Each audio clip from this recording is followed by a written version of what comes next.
வணக்கம். நம்ம முடவாட்டுக்கால் கிழங்கு க்ளீன் பண்ணி ஒரு ரசப்பொடி மாதிரி ட்ரை பண்ணி ரசப்பொடி பண்ண போகிறோம். ஸோ எப்படி க்ளீன் பண்ணுறோன்றதை பார்க்கலாம். இப்போது முடவாட்டுக்கால் கிழங்கு இப்படி தான் கிடைக்கும் மார்க்கெட்டில்.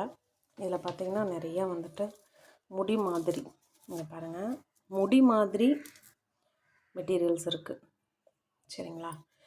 இதை நம்ம பீல் ஆஃப் பண்ணுறத வச்சோ இல்லை பாருங்கள், பீல் ஆஃப் பண்ணுறத வச்சு பண்ணலாம், உங்களால் பண்ண முடியும்.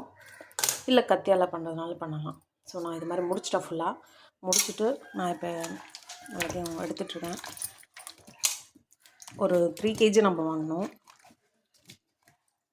பாருங்கள், இது முடவாட்டுக்கால் கிழங்கு.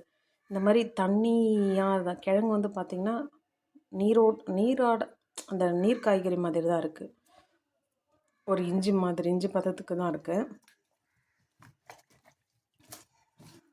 நம்ம முடிச்சிட்டோம்.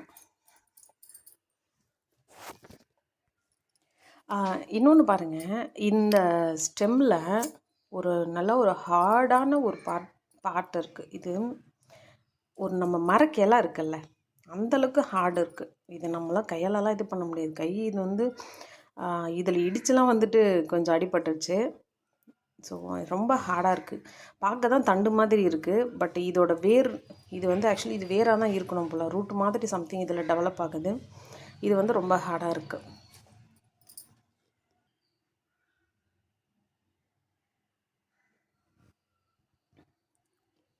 இது பாருங்கள்.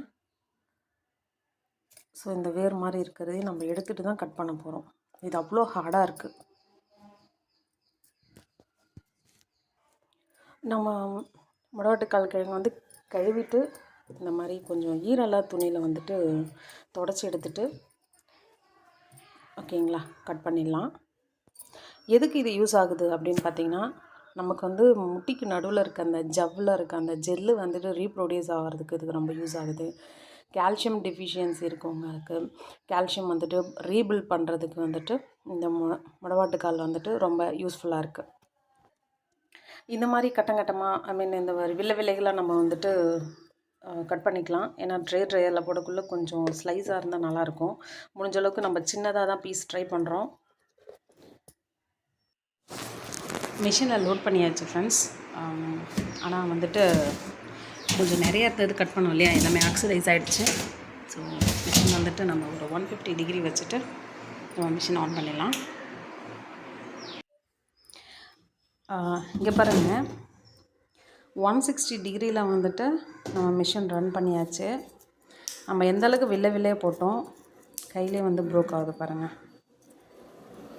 நல்லா காஞ்சிடுச்சு.